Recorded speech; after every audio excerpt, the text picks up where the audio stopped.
देखिए, सरकार उसकी बनेगी जो शिक्षा, स्वास्थ्य और रोजगार पे बात करेगा। अब सरकार उसकी तो नहीं बनेगी जो मंदिर मस्जिद की बात करेगा, जो हिंदू नहीं, जो हिंदू मुसलमान की बात करेगा, जो शमशान कब्रिस्तान की बात करेगा, क्योंकि जनता जो है जागरूक हो चुकी है। अब तो जनता जागरूक हो चुकी है, तो जनता को जो है मंदिर मस्जिद से जो है ज़्यादा अस्पताल, शिक्षा, स्वास्थ्य की जो है ज़रूरत है।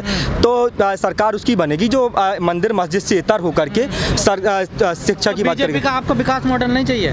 देखिए, बीजेपी का विकास मॉडल जो है, विकास मॉडल अगर भारतीय जनता पार्टी ने इतना किया है तो विकास के मुद्दे पर बात क्यों नहीं करती भारतीय जनता पार्टी? क्यों डिबेट में जो भारतीय जनता पार्टी शमशान कब्रिस्तान पे बात करती है, मंदिर मस्जिद पे बात करती है, पाकिस्तान पे बात करती है, आतंकवाद पे बात करती है, मुसलमान पे बात करती है? अगर भारतीय जनता पार्टी ने वाकई इतना जो है विकास किया है तो विकास के मुद्दे पर बात करे ना भारतीय जनता पार्टी। भारतीय जनता पार्टी बताए कि पिछले 7 सालों में कितनी यूनिवर्सिटियाँ भारतीय जनता पार्टी ने बनवाई, कितने कॉलेज भारतीय जनता पार्टी ने बनवाए, कितने अस्पताल भारतीय जनता पार्टी ने बनवाए, कितने पुल भारतीय जनता पार्टी ने बनवाए, कितने हाईवे भारतीय जनता पार्टी ने बनवाए। तो भारतीय जनता पार्टी बताए ना कि भारतीय जनता पार्टी ने विकास कितना किया है। तो क्या इन मुद्दों पे बात नहीं करनी चाहिए पार्टी को? नहीं, तो भारतीय जनता पार्टी इन मुद्दों पे बात करे ना भाई। शिक्षा पे बात करिए, आप स्वास्थ्य पे बात करिए, मंदिर मस्जिद नहीं मंदिर एक देखिए, मैं बता दूं कि ना मस्जिद की बात हो, ना सिवालों की बात हो, फिरजा बेरोजगार है, पहले निवालों की बात हो। कहा कि भूखे भजन ना होए गोपाला, और ये रखी है आपकी कंठी माला। अगर आपके पेट में भूख लगी होगी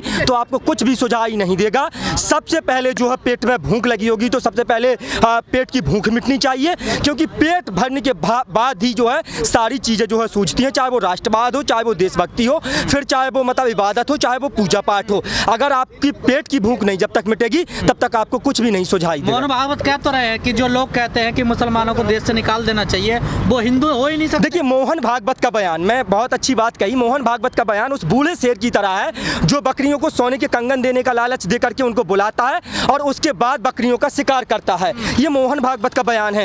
एक तरफ जहां जो है सर संचालक मोहन भागवत ये बयान दे रहे थे कि जो मुसलमानों को देश से निकालने की बात करते हैं वो हिंदू नहीं हो सकते हैं, कह रहे थे लिंचिंग करने वाले जो है हिंदुत्व के विरोधी हैं, हिंदुत्व वाले नहीं हो सकते। भाई दूसरी तरफ आपको मैं बता दूं, दूसरी तरफ हरियाणा के मेवात के अंदर एक पटौदी गांव है, पटौदी गांव के अंदर सूरजपाल अमू जो करणी सेना के राष्ट्रीय अध्यक्ष हैं और भारतीय जनता पार्टी ने हाल ही में उन्हें अपना जो प्रवक्ता बनाया है, सूरजपाल अमू वहां पर जो है जहरीले बयान दे रहे थे और उन्होंने राम भक्त गोपाल जिसने जामिया में गोली चलाई थी उस राम भक्त गोपाल को बुलाया और वही राम भक्त गोपाल था जो कह रहा था जब मुल्ले काटे जाएंगे तब राम राम चिल्लाएंगे, और वहां पर भड़काऊ बयान लगातार सूरजपाल अमू दे रहा था। और दूसरी तरफ ये कह रहे थे कि जो मुसलमानों को देश से निकालने की बात करते हैं वो हिंदू नहीं हो सकते हैं, और हिंदुस्तान में रहने वाले अगर सभी हिंदू हैं तो मुझे बताइए धर्म परिवर्तन वाला ये मसला क्या है? अगर जब सब हिंदू हैं मोहन भागवत के अनुसार तो ये धर्म परिवर्तन कहाँ से आ जाता है? फिर बाबरी का जो है ढांचा क्यों तोड़ा जाता है? अगर भारत में रहने वाले सभी हिंदू हैं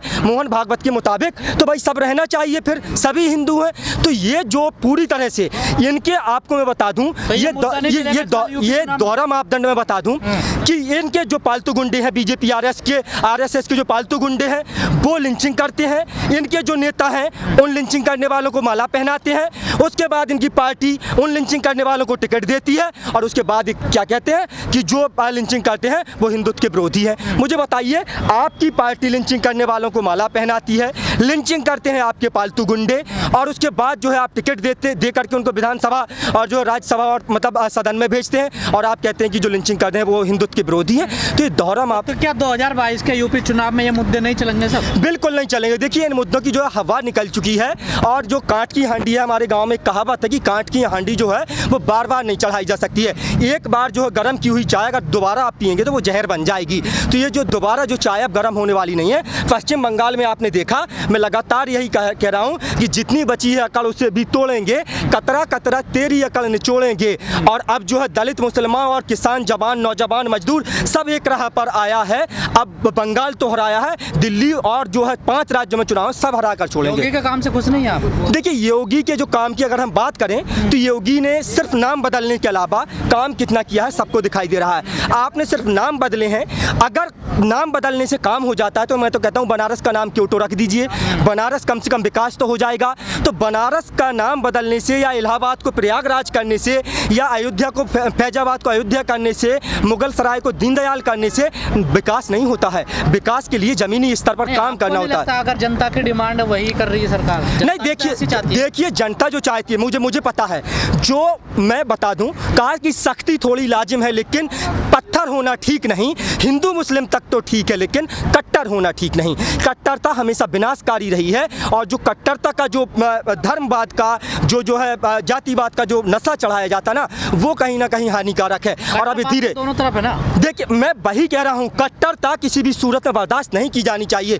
चाहे वो जिस तरफ हो। मैं किसी एक कम्युनिटी की बात नहीं कर रहा हूँ, मैं कह रहा हूँ कि मुझको जिस तरह से मैंने कहा कि हिंदू मुस्लिम तक तो ठीक है, लेकिन कट्टर होना ठीक नहीं। मैंने किसी एक कम्युनिटी को टारगेट नहीं किया, एक मजहब को टारगेट नहीं किया। कट्टरता किसी भी सूरत में बर्दाश्त नहीं की जानी चाहिए, वो चाहे किसी भी समाज, किसी भी जाति, क्योंकि मैंने कहा कि किसी भी देश, किसी भी धर्म, किसी भी जाति, किसी भी नस्ल, किसी भी मजहब में पैदा होना मात्र एक संयोग है। इसलिए बात बात पर 4 साल में कोई काम अच्छा नहीं लगा योगी का। 4.5 साल में भाई किया तो है, यही तो काम है भाई। चुन चुन का टारगेट जो है करके आपने दलितों का एनकाउंटर करवाया।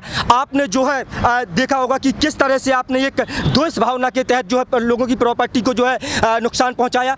आप मुझे बताइए, भारतीय जनता पार्टी में जो शामिल है उसके ऊपर आपने कोई एक्शन नहीं लिया, लेकिन अगर कोई अतीक अंसारी है, कोई मुख्तार अंसारी है, कोई दूसरा है, उसकी आपने जो है संपत्ति को जमींदोज कर दिया। मेरा कोई उनसे प्यार नहीं है, मैं कहता हूँ कि बाहुबली, मैं कहता हूँ कि कोई भी हो, क्रिमिनल की कोई जाति, कोई भी धर्म, कोई भी मजहब नहीं होता, वो अपराधी सिर्फ अपराधी होता है। लेकिन अगर आप उसमें भी अपराधी में जो है तलाश लेंगे, आपने देखा होगा इस देश में अगर अपनी जाति और मजहब को देख लिया जाता, उसके बाद आपने देखा होगा कि अगर बच्चियों के साथ बलात्कार होते हैं तो देख लिया जाता कि अगर हमारी जाति का है तो कैंसिल कर दिया जाता है, उसके समर्थन में जो है रैलियाँ निकाली जाती हैं, तिरंगा यात्राएँ निकाली जाती हैं। जब तक जाति मजहब देख करके ये काम होता रहेगा, तब तक ये देश कभी भी तरक्की नहीं कर सकता। यूपी में क्या समीकरण बनेगा 2022 में? देखिए, यूपी में क्या समीकरण बनेगा मैं यही बताऊंगा। जो सांप्रदायिकता की जो बात करेगा वो तो आने वाला है नहीं।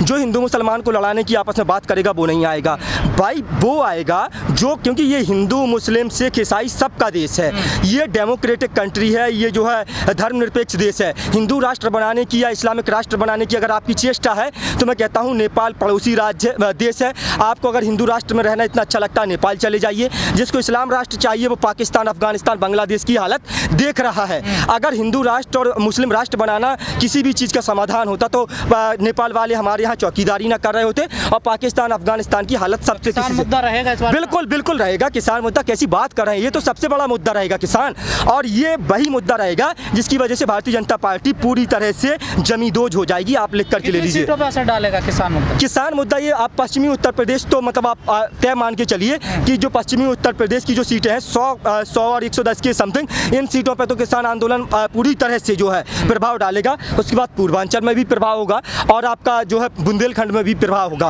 प्रभाव हर जगह होगा, लेकिन पश्चिमी उत्तर प्रदेश में ज़्यादा प्रभाव देखने को मिलेगा, पूर्वांचल में भी कुछ ज़्यादा प्रभाव देखने को मिलेगा। लेकिन ये जो किसान आंदोलन है ये बहुत प्रभाव डालेगा। ये आप लेकर एक आखिरी सवाल, जो बीजेपी की राजनीति है, जिस प्रकार वो राजनीति करती है, उसकी काट क्या आपके पास?